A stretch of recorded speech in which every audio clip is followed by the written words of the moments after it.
सभी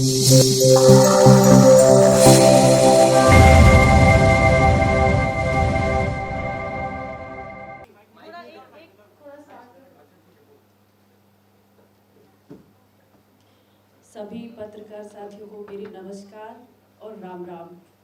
बहुत खुशी हो रही है आप सभी से मिलके, और बिग बॉस के घर में जो 33 दिन का मेरा सफ़र रहा उसके बारे में मैं आज खुलकर आप लोगों से बात करने वाली हूँ। बड़ी इच्छा थी, जो चीज़ें मैं वहाँ प्रेस कॉन्फ्रेंस के दौरान जो घर में हुई थी वहाँ नहीं बता पाई, उन चीज़ों का जिक्र मैं यहाँ करने वाली हूँ।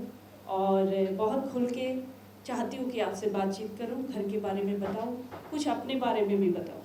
तो हम लोग शुरू करते हैं।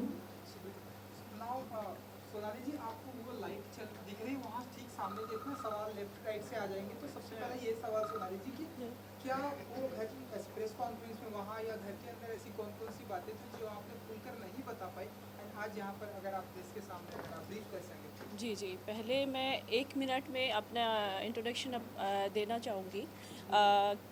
मैं हरियाणा के एक छोटे से गांव में मेरा जन्म हुआ, और बहुत छोटी उम्र में 17 साल में मेरी शादी हो गई थी। और शादी के बाद जो परिवार मुझे मिला, बहुत अच्छा परिवार मिला। उन्होंने मुझे आगे बढ़ाया। जब मैंने इच्छा जाहिर की कि मैं समाज सेवा के क्षेत्र से जुड़ना चाहती हूँ और एक्टिंग लाइन में भी जाना चाहती हूँ, तो मेरे हस्बैंड ने, मेरी मदर इन लॉ ने मुझे बहुत सपोर्ट किया। हालांकि कुछ सालों तक घर से परमिशन नहीं मिली, क्योंकि हरियाणा में कुछ परिवार ऐसे होते हैं कि घर की बहू बेटियों को बाहर नहीं जाने का अवसर देते। लेकिन मेरे कुछ साल तक मनाने के बाद मुझे वो अवसर मिला, और मैं पिछले 12 साल से एक्टिव पॉलिटिक्स में हूँ। और भारतीय जनता पार्टी में नेशनल स्तर पे मैंने कई पदों पे रह के पार्टी के लिए काम किया है, जिम्मेदारियां निभाई हैं। और उसी के चलते मैं आज हरियाणा में वाइस प्रेसिडेंट हूँ, महिला मोर्चा। और मैंने हरियाणा की हॉट सीट, जो कि सीएम जहाँ से 3 बार रहे भजन लाल जी, उनके बेटे के सामने 2019 में अभी चुनाव लड़ा, और पहली बार भारतीय जनता पार्टी के इतिहास में सबसे ज़्यादा 35,000 की संख्या में वोट प्राप्त किए। और हरियाणा में की राजनीति में गूगल पे सर्च की जाने वाली सबसे बड़ी पर्सनैलिटी, पॉलिटिशियन, गूगल पे मैं 2019 में रही हूँ। और उसके बाद जैसे मुझे बिग बॉस से मुझे निमंत्रण आया, तो उसके लिए मुझे यहाँ पे मैं आई भी, बड़ी खुशी के साथ आई। तो पीछे का जो मेरा सफ़र था, कुछ राजनीति के साथ साथ मैंने एक्टिंग लाइन में भी काम किया। जैसे मैं दूरदर्शन हरियाणा में 3 साल के लिए एंकर रही, एक हिंदी कार्यक्रम की। और मैंने 3 फिल्में भी की हैं, जिसमें एक फ़िल्म जिमी शेरगिल के अपोजिट मैंने काम किया, दूसरी में मैंने रवि किशन के, और एक हरियाणवी फिल्म छोरियां छोरों से कम नहीं होती में सतीश कौशिक जी के डायरेक्शन में मैंने काम किया। और जी टीवी के 2 शो भी किए मैंने, अम्मा और टशने इश्क में थोड़ा काम किया। तो ये सब चीज़ें साथ साथ मेरा एक्टिंग करियर भी चल रहा था और राजनीति भी चल रही थी, वो आज भी कंटिन्यू है, दोनों चीज़ें साथ चलती हैं। और कुछ लोगों को गलतफहमी होती है कि मैं टिकटॉक से राजनीति में आ गई, कि मैं टिकटॉक स्टार रही तो राजनीति में मुझे बीजेपी ने टिकट दिया, जबकि ऐसा नहीं है। टिकटॉक एक एंटरटेनमेंट का हिस्सा था, जो मैं मेरे मन की जो इच्छाएं थी, गाना गाने का शौक़ रखती हूँ, डांस करने का शौक़ रखती हूँ, वो टिकटॉक के माध्यम से मैंने अपने आप को वहाँ पे दिखाने के लिए या अपने आप को एंजॉय करने के लिए वो सब चीज़ें की।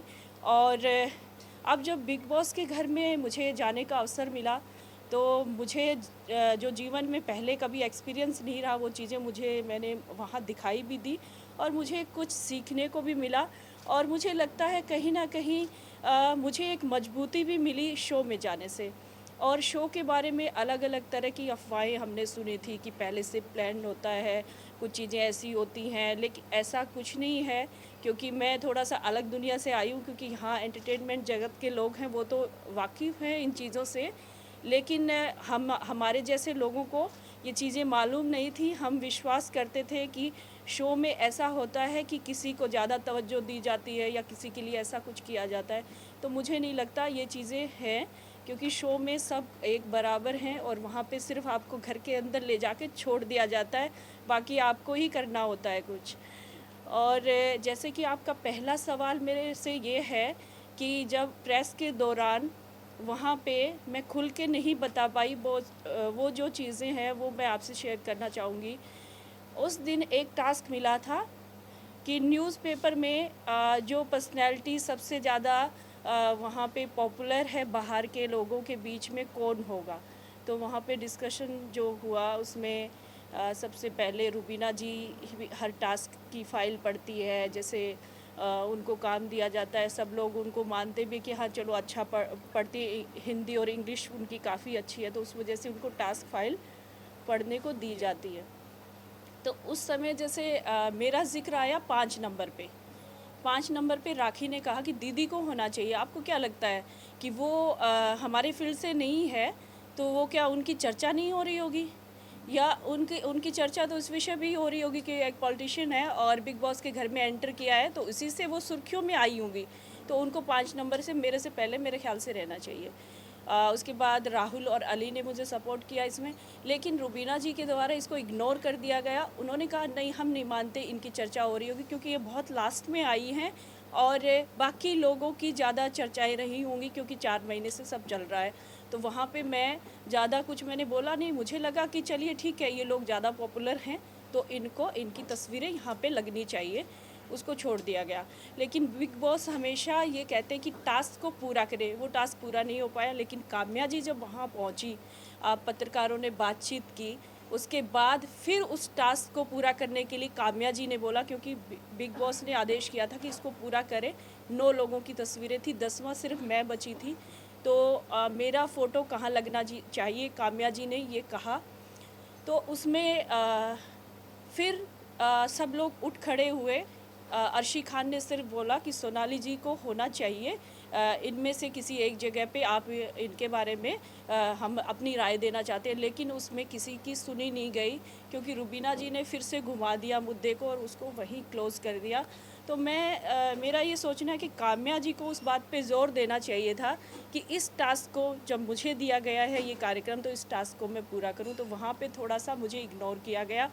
और दूसरा, मुझसे सवाल पूछे गए, उसमें 3 सवाल थे, शायद खाना फेंकने वाली बात है एक, और उसमें मुझे क्लियर नहीं करने दिया गया, जिसमें रुबीना जी, अर्शी खान, ये लोग पीछे से बोलने लगे।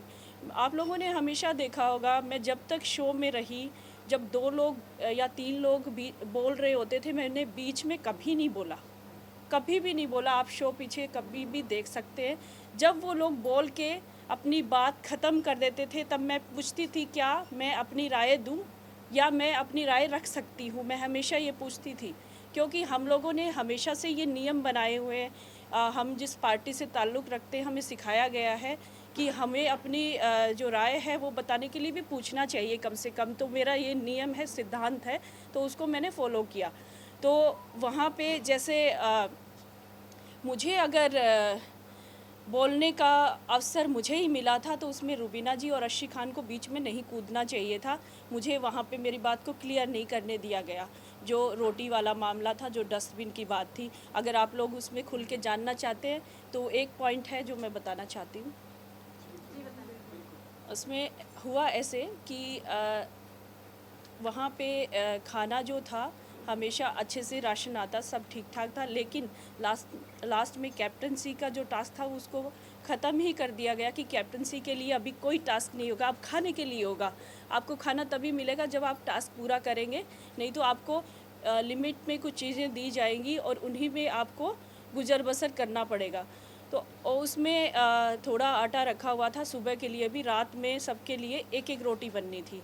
और मैं हमेशा दाल चावल नहीं खाती थी, क्योंकि मैं जिस एरिया से आती हूँ वहाँ दाल चावल कम खाए जाते हैं, वहाँ रोटी सब्ज़ी खाई जाती है, लस्सी दूध ज़्यादा लिया जाता है।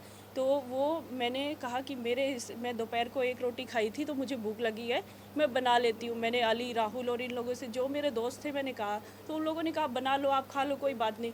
क्योंकि वहाँ पे हर कोई पहले, जैसे अर्शी खान रात में सबके सोने के बाद अपना खाना बनाती थी, विकास भी अलग से अपना खाना हमेशा अलग से बनाता है। और मुझे लगा कि मुझे भी जिसकी ड्यूटी है, कोई बात नहीं, एक रोटी मैं अपनी बना लूँगी। तो उसमें मैंने उस दिन रोटी बनाई और जैसे ही अर्शी खान की ड्यूटी थी रात में डिनर बनाने की, उसने मुझे रोटी बनाते हुए जैसे ही देखा तो वो बहुत ज़्यादा तिल मिला गई और मेरे ऊपर चढ़ गई पूरी तरह से कि मुझे मतलब ऐसा फ़ील हुआ कि ये लड़की मुझे दोस्त मानती है, मैं इसको दोस्त मानती हूँ, एक बेड पे सोते हैं।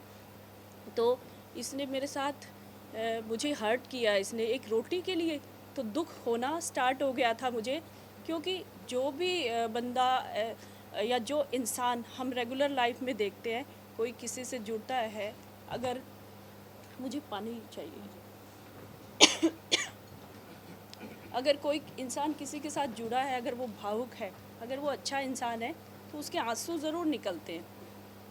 अगर किसी के लिए दिल में दर्द नहीं होता, सम्मान नहीं होता, तो वो नहीं रोता कभी भी। जो कठोर होता है वो कभी नहीं रोता। तो मैं खाना खाते खाते